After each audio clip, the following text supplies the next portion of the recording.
so I came and watched your lesson yesterday. It was a small group lesson. What standards did you teach in that lesson yesterday? I did 36B.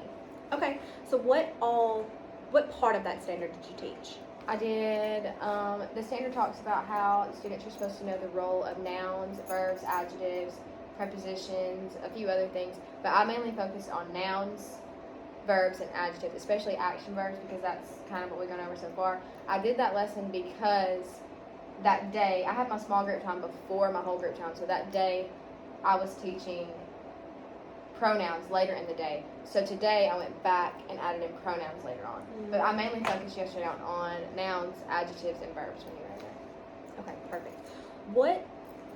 Before going into this small group lesson, what prior knowledge did your students need before that small group lesson? They needed to know what a noun was, what a verb was, and what an adjective was. We've already gone over that. They should have already known that. They have little jingles that they do, nouns. You heard them do that when they were in there. Absolutely. That really makes them remember it. But they should have definitely known what a noun, a verb, and an adjective was when they sat down. Before, yes, absolutely.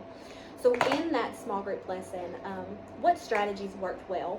What did you find that worked really well for that group, for third grade, all of that? I think that lesson, what worked well was like explicit directions. Like, okay, what they were doing was they were color coding like their parts of speech. So nouns were red, verbs were blue, adjectives were purple.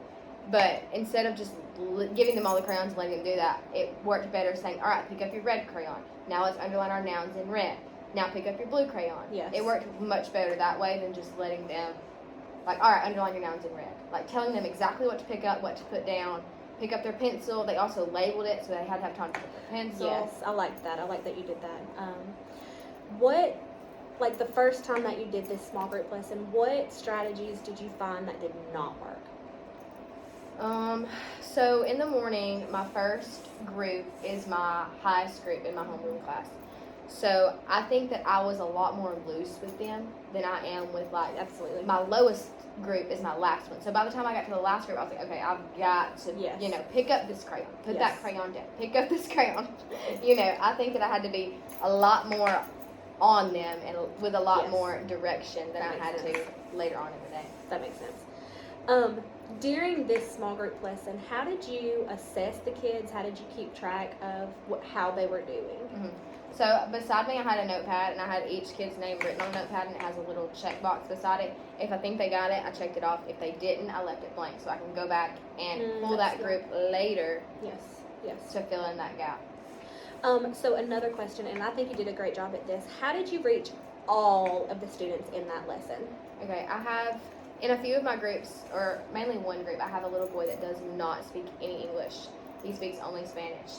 So with him, I've been working on letters and sounds. So instead of giving him a sheet of sentences that he cannot read and asking him to color code parts of speech, I had a sheet for him that had pictures. And I think it had the medial sound in it yesterday, is what it did. So it was CVC words, and it had the medial sound already printed on the page. So he would look at the page, and one of them was a cat. It already had an A on the line. I was like, all right, what is this? And he would say cat. So we would sound out at, and he could write the other two sounds on his page, or the letters for the other two sounds on his page. Giving him that list of sentences is just useless. He can't read that. He can't do that. So making sure he's still getting something while they're getting what they need, I guess that's what I had to mainly focus on. Absolutely.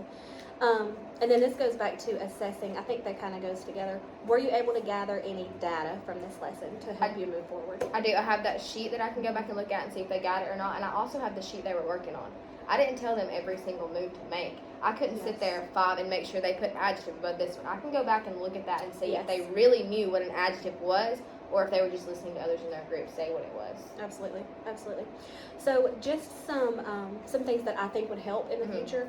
With your EL student, I would maybe have a strip with the letters on there so that he can reference them. Even the open court cards, so that he would be able to see correct letter formation. I think that would help him. Another thing that might help because you had a couple of EL students who speak Spanish as their home language, maybe to have some picture cards of what a verb is or what a noun is, just some pictures to do that. Also, think I would do some kind of exit ticket. Maybe send them back to their desk with an exit ticket, and have them turn that in, just kind of based on your small group lesson.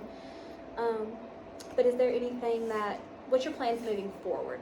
You said you're going to continue. So yesterday after that small group lesson, I taught pronouns. So this morning when I pulled that small group again, we added in pronouns. So pronouns were yellow.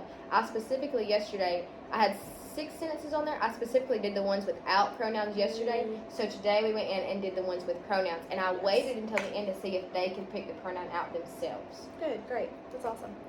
All right, well, I appreciate it. Thank you so much. Thank you.